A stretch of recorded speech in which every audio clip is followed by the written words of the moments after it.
வணக்கம் நண்பர்களே. நாம் இந்த பதிவில் இபிஎஃப்ஓலேருந்து வந்த ஒரு யூஸ்ஃபுல்லான ஒரு அப்டேட் தான் நம்ம அந்த பதிவில் பார்க்க போகிறோம். சரிங்களா? நீங்கள் நம்ம சேனலுக்கு இப்போ தான் புதுசாக வந்திருக்கீங்க, நம்ம சேனலை மறக்காமல் சப்ஸ்கிரைப் பண்ணிக்கோங்க. கூடவே பெல் ஐக்கானையும் ப்ரெஸ் பண்ணுங்கள். ஸோ இபிஎஃப்ஓவில் இப்போ உங்களுடைய பாஸ்வேர்டு உங்களுக்கு மறந்துடும். ஸோ அப்போ நீங்கள் ஃபர்காட் பாஸ்வேர்டு கொடுத்து தான் நம்ம பாஸ்வேர்டு சேஞ்ச் பண்ண வேண்டியிருக்கும். ஸோ இதுக்கு முன்னாடி அதில் நிறைய ஸ்டேஜஸ் இருந்தது. அதாவது ஃபஸ்ட்டு உங்களுடைய நேமு, டேட் ஆஃப் பர்த் இதெல்லாம் போடணும். திருப்பி உங்கள் ஆதார் மொபைல் நம்பரை வெரிஃபை பண்ணணும். அடுத்து உங்கள் ஆதார் நம்பரை வெரிஃபை பண்ணணும். ஸோ இந்த டீட்டெயிலெலாம் இருந்துச்சு.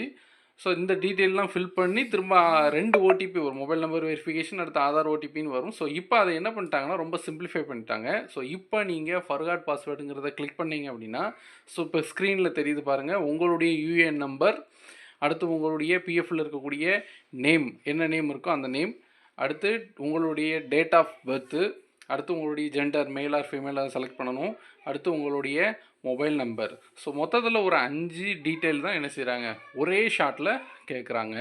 ஸோ அந்த 5 டீட்டெயிலை நாம் ஃபில் பண்ணிட்டா போதும். ஸோ நீங்கள் பிஎஃப்பில் நீங்கள் கொடுத்துருக்குற அந்த ஆதார் மொபைல் நம்பருக்கு என்ன செய்யும், ஒரு ஓடிபி வரும். சரிங்களா? ஸோ முன்னாடி மாதிரி நிறைய ஸ்டேஜஸ் இல்லாமல் சிம்பிளாக ஒரே இதில் ஒரு 5 கொஸ்டின் மட்டும் கொடுத்துருக்காங்க. ஸோ அதை ஃபில் பண்ணி நீங்கள் மொபைல் நம்பரை கொடுத்து இந்த பக்கத்தில் ஒரு பாக்ஸ் இருக்குல்ல, டிக்ளரேஷன் பாக்ஸ், அதை டிக் பண்ணி கெட் ஓடிபி கொடுத்தீங்கன்னா, அந்த கேப்சாவை போட்டு கெட் அத்தாரைசேஷன் பின்னு கொடுத்தீங்கன்னா பின் நம்பர் வரும்.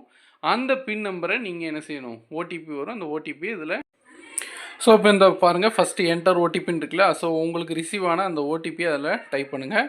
அடுத்து நீங்கள் என்ன பாஸ்வேர்டு வைக்கணும்னு நினைக்கிறீங்களோ அந்த பாஸ்வேர்டை, நியூ பாஸ்வேர்டுன்னு இருக்குல்ல, அதில் முதல்ல டைப் பண்ணிக்கோங்க. அடுத்தால கன்ஃபார்ம் பாஸ்வேர்டு, மேலே என்ன நியூ பாஸ்வேர்டில் கொடுத்தீங்களோ அதை அப்படி சேமாக கன்ஃபார்ம் பாஸ்வேர்டு அப்படிங்கிறதுல டைப் பண்ணிவிட்டு வெரிஃபை கொடு. ஸோ வெரிஃபைங்கிற பட்டனை கிளிக் பண்ண உடனே உங்களுடைய பாஸ்வேர்ட் சேஞ்சஸ்ன்னு சொல்லி உங்களுக்கு மெசேஜ் ரிசீவ் ஆகும். ஸோ இது பிஎஃப்லேருந்து வந்திருக்கக்கூடிய ஒரு ரீசெண்டான யூஸ்ஃபுல்லான ஒரு அப்டேட். உங்களுடைய ஃப்ரெண்ட்ஸ் அண்ட் ஃபேமிலிக்கு இந்த வீடியோவை ஷேர் பண்ணுங்கள். அவங்களும் இதை பற்றி தெரிஞ்சுக்கிட்டோம். நிறைய பேர் இந்த பாஸ்வேர்டில் மிஸ்டேக் பண்ணுறாங்க. ஸோ ஈஸியாக பாஸ்வேர்டை சேஞ்ச் பண்ணிக்கலாம். மறுபடியும் நாம் அடுத்த வீடியோவில் சந்திப்போம். நன்றி, வணக்கம்.